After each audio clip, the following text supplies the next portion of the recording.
Wah, wah, wah, mengejutkan. Media Cina sebut kemenangan atas timnas Indonesia di SUGBK mustahil. Dalam prediksi yang mengejutkan, media Cina mengklaim bahwa sulit bagi tim mereka untuk mengalahkan timnas Indonesia di Stadion Utama Gelora Bung Karno (SUGBK). Bagaimana bisa Indonesia menjadi ancaman besar bagi Cina?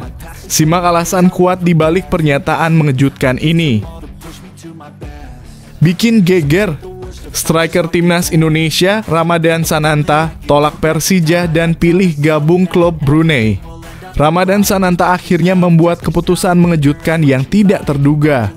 Langkah berani ini membuat banyak penggemar bertanya-tanya apa yang sebenarnya ada di balik keputusan besar ini. Simak detail lengkapnya di sini. Tantangan baru. Jordi Amat menolak tua, siap hadapi timnas Cina dan Jepang. Dengan semangat tak mengenal usia, Jordi Amat menegaskan dirinya masih siap berjuang untuk Indonesia. Bagaimana strategi Jordi Amat untuk bisa tetap tampil maksimal di level internasional? Simak fakta mengejutkannya berikut ini.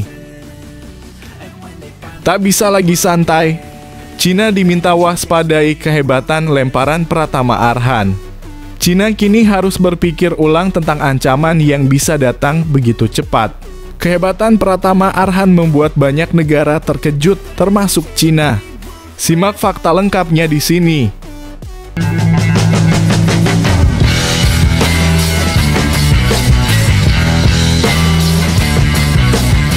Sebelum kita lanjut ke berita terlengkapnya, alangkah mulianya bagi kalian untuk tekan tombol like, dan yang belum subscribe, tolong subscribe channel ini. Wah, wah, wah, mengejutkan. Media Cina sebut kemenangan atas timnas Indonesia di SUGBK mustahil. Dalam prediksi yang mengejutkan, media Cina mengklaim bahwa sulit bagi tim mereka untuk mengalahkan timnas Indonesia di Stadion Utama Gelora Bung Karno (SUGBK). Bagaimana bisa Indonesia menjadi ancaman besar bagi Cina? Simak alasan kuat di balik pernyataan mengejutkan ini. Media Cina meyakini tim nasional Cina kesulitan mendapatkan poin dari kunjungan di markas Indonesia pada kualifikasi Piala Dunia 2026 zona Asia di Stadion Utama Gelora Bung Karno, Jakarta, Kamis 5/6/2025. Cina kini tengah terjepit di klasemen sementara grup C ronde ketiga. Kini anak asuh Branko Ivankovic mengoleksi 6 poin dari 8 laga. Peluang Wulei dan kawan-kawan sudah tertutup untuk lolos langsung ke Piala Dunia 2026 melalui 2 besar di grup C ronde ketiga. Satu-satunya peluang Cina untuk menjaga mimpi lolos ke Piala Dunia 2026 adalah melaju ke ronde keempat. Syaratnya Cina harus sapu bersih kemenangan di laga lawan timnas Indonesia dan Bahrain. Kalah di markas timnas Indonesia dipastikan bakal mengubur mimpi Cina tampil di Piala Dunia 2026. Misi krusial Wulei dan kolega untuk meraih kemenangan di markas timnas Indonesia jelas menemui aral melintang. Media dalam negeri 163 meyakini bahwa Cina bakal kesulitan mendapatkan poin di markas timnas Indonesia. Faktor pertama adalah materi skuad timnas Indonesia yang sangat tangguh. Timnas Indonesia memanggil 19 pemain naturalisasi asal Belanda. Bagi tim Branko Ivankovic, akan sulit bagi mereka untuk mendapatkan poin di kandang Indonesia, tulis 163. Patrick Kluivert telah memanggil 32 pemain untuk TC Timnas Indonesia. Dari 32 nama tersebut, ada 19 pemain naturalisasi yang bermain di berbagai klub di luar negeri, terutama di benua Eropa. Kehadiran mereka jadi faktor utama Cina bakal kesulitan menghadapi Timnas Indonesia. Indonesia sudah mengumumkan 32 nama pemain dan Kluivert memanggil 19 pemain naturalisasi, tulis 163. Selain itu, timnas Indonesia dianggap bukan tim dari wilayah Asia Tenggara. Mereka dianggap sebagai tim yang berasal dari Belanda. 163 menyebut bahwa program naturalisasi timnas Indonesia punya tujuan jelas dari PSSI. PSSI punya target ambisius untuk membawa skuad Garuda lolos ke Piala Dunia 2026. Kini mimpi timnas Indonesia sangat terbuka untuk lolos ke Piala Dunia 2026. Timnas Indonesia berada di peringkat ketiga dengan catatan 9 poin dari 8 pertandingan. Jika Anda melihat tim Indonesia, maka tidak bisa dianggap sebagai tim dari Asia Tenggara, ujar 163. Mereka lebih cocok dianggap sebagai tim asal Belanda. Timnas Indonesia saat ini melakukan naturalisasi dengan skala besar. Target objektif mereka jelas, yakni lolos ke Piala Dunia, tulis 163.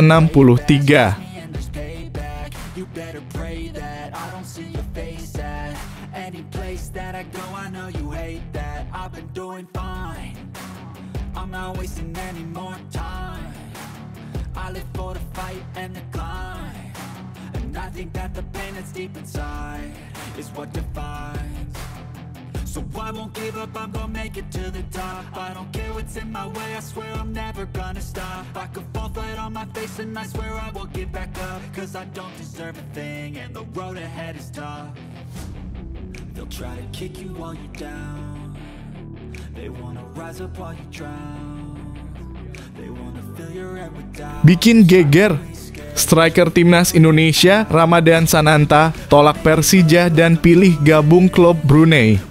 Ramadan Sananta akhirnya membuat keputusan mengejutkan yang tidak terduga. Langkah berani ini membuat banyak penggemar bertanya-tanya apa yang sebenarnya ada di balik keputusan besar ini. Simak detail lengkapnya di sini. Duli Penggiran Muda Mahkota dalam kurung DPMM FC resmi mendatangkan penyerang timnas Indonesia Ramadan Sananta. Sananta sudah memastikan untuk mengakhiri kontrak bersama Persis Solo. Pada Liga 1 2024 per 2025 dia bermain dalam 29 pertandingan dengan kontribusi 5 gol dan 2 assist. Sebelumnya namanya cukup bersinar saat berkarir untuk PSM Makassar. DPMM FC menjelaskan bahwa mereka sudah mengamankan Ramadan Sananta musim depan.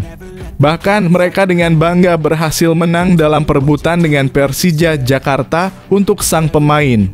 Dengan pendekatan khusus, Sananta akhirnya merapat untuk melanjutkan karir di luar negeri. DPMM FC telah mengamankan pemain kuota ASEAN. Karena Ramadan Sananta telah setuju untuk bergabung dengan tim asal Brunei tersebut untuk musim 2025 per 2026. Ramadan mendapat beberapa tawaran dari beberapa tim besar Indonesia termasuk Persija. Namun pilihan pertamanya selalu jatuh kepada DPMM FC Brunei Darussalam, tulis rilis resmi klub. Bersama DPMM FC, striker timnas Indonesia ini akan berlaga di Liga Malaysia musim depan. Pada laga terdekat pada 21 Mei nanti, sang pemain berpeluang sudah merapat dengan tim barunya. Pasalnya dia sudah berpamitan dengan supporter Persis pada laga kandang terakhir beberapa waktu lalu. Liga Malaysia 2025 per 2026 akan dimulai sekitar pertengahan Agustus 2025. Kami telah mengamankan kesepakatan dengan Ramadan Sananta. DPMM berada di semifinal Piala Singapura yang akan dimainkan pada 21 Mei diikuti dengan pertandingan liga terakhir pada 24 Mei selanjutnya. Selanjutnya, klub milik Pangeran Kerajaan Brunei Darussalam ini akan mulai persiapan untuk Liga Malaysia pada awal Juli. Rencananya, Sananta akan segera datang dengan keluarganya ke Brunei. Ini jadi pengalaman perdana sang pemain berkarir di luar negeri karena sebelumnya lama berada di Liga 1. Performanya diharapkan bisa meningkat dan menjadi salah satu andalan di lini depan skuad Garuda. Di timnas dia sudah mencatatkan 12 caps dengan kontribusi 5 gol.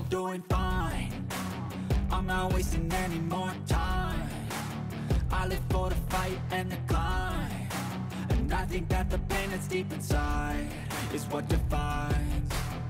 So I won't give up, I'm gonna make it to the top. I don't care what's in my way, I swear I'm never gonna stop. I could fall flat on my face and I swear I will get back up. Cause I don't deserve a thing and the road ahead is tough. They'll try to kick you while you're down. They wanna rise up while you drown. They wanna fill your head with doubt. They're silent. Tantangan baru, Jordi Amat menolak tua, siap hadapi timnas Cina dan Jepang. Dengan semangat tak mengenal usia, Jordi Amat menegaskan dirinya masih siap berjuang untuk Indonesia. Bagaimana strategi Jordi Amat untuk bisa tetap tampil maksimal di level internasional? Simak fakta mengejutkannya berikut ini. Jordi Amat bangga kembali bertugas bersama timnas Indonesia. Jordi masuk dalam daftar 32 pemain yang akan mengikuti pemusatan latihan dalam kurung (TC) di Bali untuk lanjutan putaran ketiga kualifikasi Piala Dunia 2026 zona Asia. Patrick Kluivert kali ini memanggil 5 pemain untuk bertugas sebagai bek.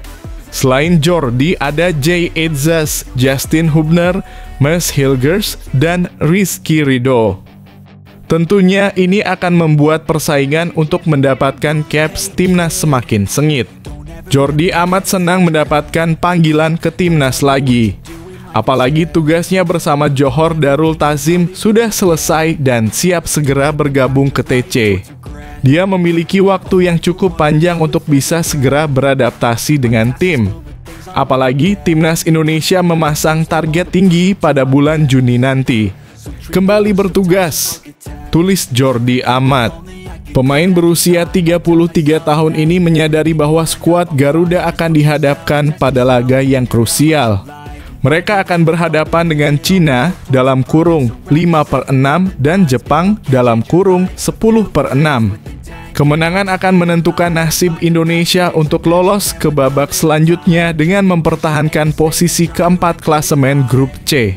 Bermain melawan Cina akan jadi sarana untuk mendapatkan 3 poin sebelum mereka bertandang ke markas Jepang. Pertandingan besar di depan mata melawan Cina dan Jepang untuk ronde 3. Mari kita buat ini menjadi penting. Tutupnya. Sementara itu, Jordi sempat mendapatkan panggilan untuk laga bulan Maret lalu. Namun dia hanya berada di bangku cadangan dan tidak mendapatkan menit bermain. Caps terakhirnya bersama skuad Garuda tercipta saat pertandingan kandang melawan Jepang pada tahun lalu yang berakhir dengan skor 0-4 saat itu. Hadirnya Jordi menjadi sinyal bahwa Patrick Kluivert lebih mengandalkan pemain-pemain yang sudah berpengalaman untuk berada di tim.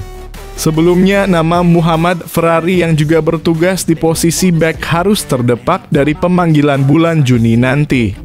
Hal tersebut cukup rasional karena mereka dituntut untuk mendapatkan hasil maksimal dan tentu membawa pemain muda akan lebih beresiko. Selain itu, Jordi adalah sosok senior di timnas dan diharapkan bisa menyatukan semua pemain.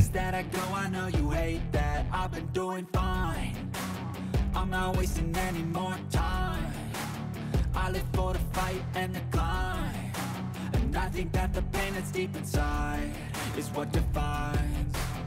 So I won't give up, I'm gonna make it to the top. I don't care what's in my way, I swear I'm never gonna stop. I could fall flat on my face and I swear I will get back up. Cause I don't deserve a thing and the road ahead is tough.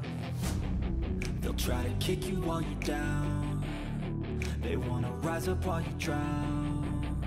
They wanna fill your head with doubt. They're silently scared that you'll figure out. Tak bisa lagi santai.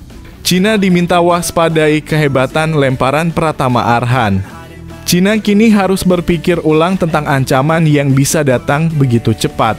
Kehebatan Pratama Arhan membuat banyak negara terkejut, termasuk Cina. Simak fakta lengkapnya di sini. Media Cina langsung menyoroti timnas Indonesia seusai PSSI mengumumkan 32 pemain. Salah satu pemain yang dapat sorotan yakni Pratama Arhan karena memiliki jurus andalan yakni lemparan granat. Timnas Indonesia akan menghadapi 2 laga sisa putaran ketiga kualifikasi Piala Dunia 2026 zona Asia melawan Cina dan Jepang pada Juni 2025 mendatang. Untuk menghadapi Cina dan Jepang ini, Patrick Kluivert memanggil 32 pemain buat melanjutkan perjuangan di kualifikasi Piala Dunia 2026.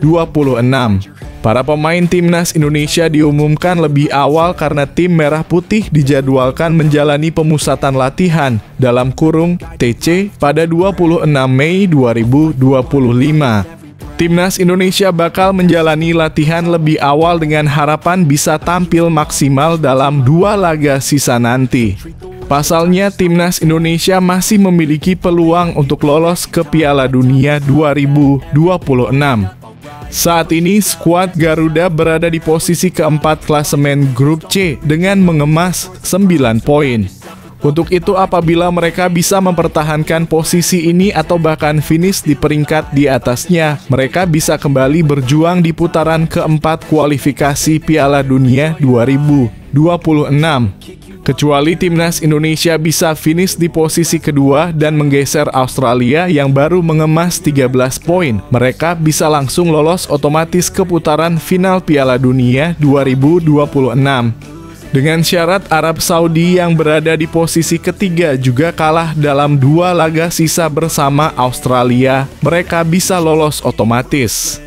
Namun mereka tak bisa bersantai karena Cina yang berada di posisi juru kunci pun mengincar untuk mengusur timnas Indonesia. Untuk itu, media Cina pun terus menyoroti persiapan skuad Garuda jelang laga penting ini. Media Cina 163 menyoroti soal Patrick Kluivert yang memanggil 19 pemain naturalisasi. Selain deretan pemain naturalisasi, Cina juga menyoroti beberapa wajah baru di skuad timnas Indonesia. Menurutnya, untuk melawan Cina, skuad Garuda dihuni beberapa pemain baru seperti Reza Arya Pratama, Yaakob Sayuri, Yance Sayuri, dan Stefano Lillipali. Namun, mereka tak hanya fokus kepada beberapa pemain anyar ini. Media Cina menyoroti Pratama Arhan yang kembali bergabung dengan timnas Indonesia. Mereka menyebut bahwa Pratama Arhan bisa menjadi ancaman buat Cina. Ini karena sebelumnya dalam laga leg pertama antara Cina versus Indonesia pada 15 Oktober 2024 lalu, mereka sudah jadi korban. Saat timnas Indonesia bermain di Qingdao, Cina saat itu Jay Itzes dan kawan-kawan sempat tertinggal 0 hingga 2. Akan tetapi sebelum pertandingan berakhir, Pratama Arhan dimasukkan ke lapangan dan ia melakukan lemparan ke dalam. Lemparan jarak jauh itu dimanfaatkan dengan apik oleh Tom Haye karena timnas Indonesia mencetak gol pada menit ke-86. Untuk itu, media Cina menilai bahwa supporter Cina seharusnya sudah tak asing lagi dengan Pratama Arhan. Dari 32 pemain yang dipanggil kali ini, terdapat saudara kembar yang terpilih yakni Yaakob dan Yance Sayuri, tulis 163.com sebagaimana dikutip bolasport.com Senin dalam kurung 19 Mei 2025. Sedangkan Pratama Arhan, para penggemar sepak bola Cina seharusnya masih mengingatnya, ucapnya. Menurutnya, supporter pasti mengingat karena gol yang dicetak Tom Haye berasal dari lemparan jarak jauh Pratama Arhan. Untuk itu, media Cina bahkan menyebut lemparan Pratama Arhan itu perlu diwaspadai. Media Cina bahkan menyebut aksi Pratama Arhan adalah lemparan granat karena bisa tepat sasaran dan menjadi ancaman. Oleh karena itu, mantan pemain PSIS Semarang tersebut harus selalu diwadapai. Dalam pertandingan antara Cina melawan timnas Indonesia yang berlangsung di Cina, dialah yang masuk sebagai pemain pengganti dan menggunakan taktik andalannya berupa lemparan granat untuk membantu timnas Indonesia menyamakan kedudukan. Tulis 163.com. Sekedar informasi, Pratama Arhan memang dikenal sebagai sosok pemain andalan dalam lemparan ke dalam jarak jauh. Namun seusai Patrick Kluivert menjadi juri taktik timnas Indonesia, Pratama Arhan belum debut di bawah kepelatihannya. Pasalnya, saat skuad Garuda lawan Bahrain pun Pratama Arhan berada di tribun penonton. Untuk itu, agar mendapatkan tempat dan bisa menjadi ancaman buat Cina, Pratama Arhan harus bekerja keras. Pasalnya, untuk posisi ini back kiri juga mereka banyak stok pemain, sehingga Arhan harus bisa bersaing dengan Calvin Verdon maupun Dean James.